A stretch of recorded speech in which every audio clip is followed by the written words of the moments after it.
Hello and welcome back to another video of the C++ tutorial. So since we are going to be using the code blocks IDE, I just wanted to go through with you guys how you can install this IDE. So let's get into the video.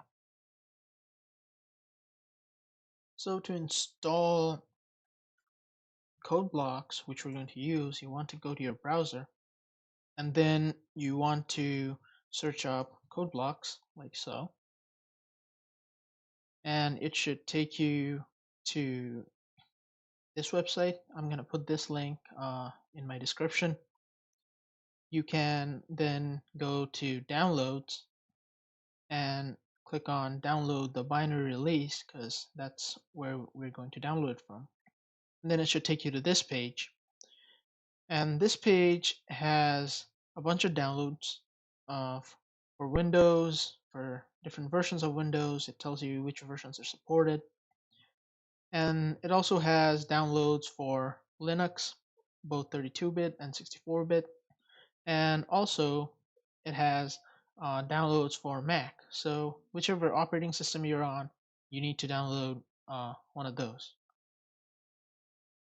Since I'm on Windows, I am going to be installing the one for Windows.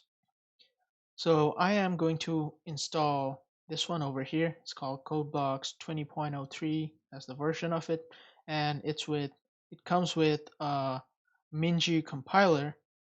I want to download that because some of you might not have a minimalist GNU compiler built into your Windows because you need to manually install that to your Windows. If you don't have that installed, you should download this one for 64-bit. And if you're on a 32-bit system, you should probably download CodeBlocks 20.3 32-bit Minju, this one. So I am going to download this one. So I'm going to download from sourceforge.net. So I'm going to download, I'm going to click on sourceforge.net and it should start my download automatically. And as you can see, it's downloading. So I'm going to cancel that because I already have it downloaded, and I'm going to show you how exactly we can install.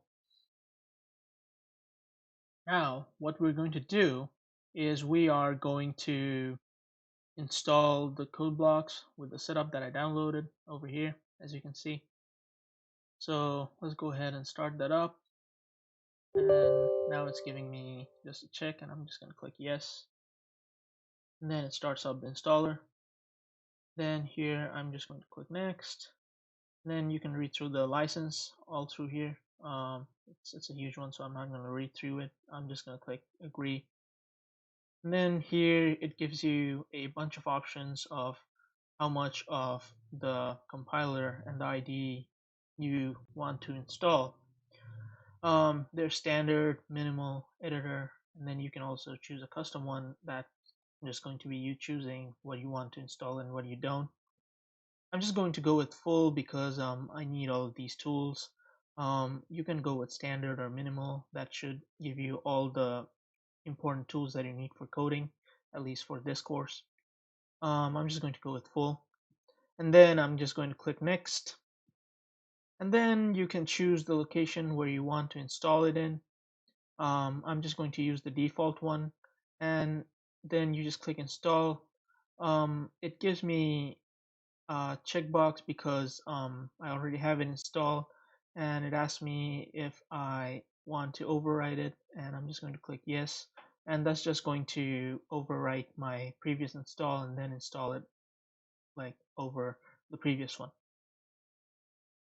So as you can see, after the installation is complete, it's going to ask you if you want to run code blocks now, and I'm just going to run it just to show you it's running.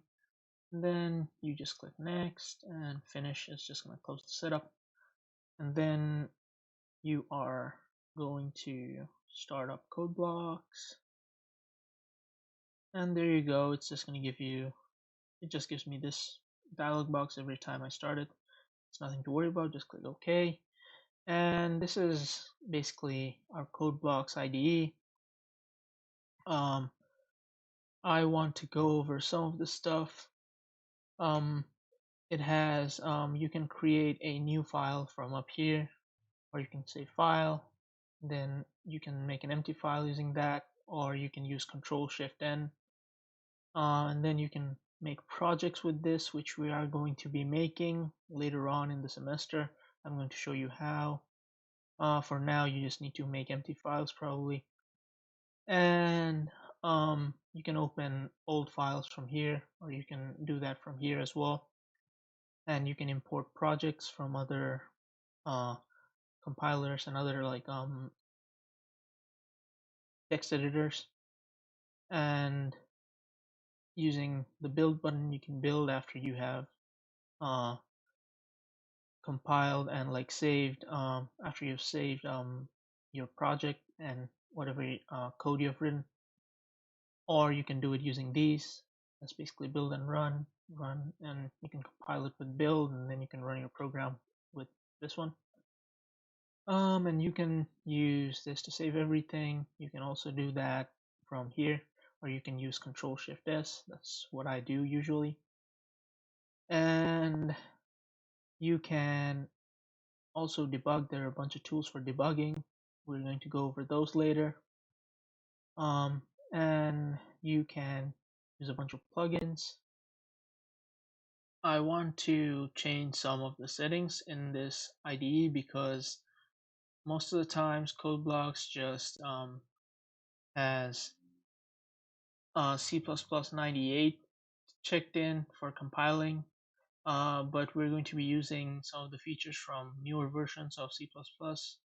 So if we don't change the compiler to be custom with or to recognize C++11 features, it's not going to recognize some of those features and some of the keywords that we are going to use. So I'm just going to show you guys real quick how you can uh, enable those features in your IDE as well. So you want to go to settings, and then you want to check in compiler, and you want to make sure that you're in global compiler settings, and then you want to make sure that the selected compiler is the GNU GCC compiler, and then we want to go to compiler settings and compiler flags down here, and then we want to make sure that G++ follows the C++11 GNU GCC compiler. That's selected. As we can see, that is already selected here, and we don't need to check it again, but make sure, and we just want to click OK after that, but make sure that this is definitely checked in. And you can also make it affiliated with C++14 GNU compiler, but I'm just going to use C++11 for now, and that should be it. You should click OK, and that should get you all set up for all the code that we are going to be doing. Well, thanks for watching. Don't forget to like, share, and subscribe. Have a good one.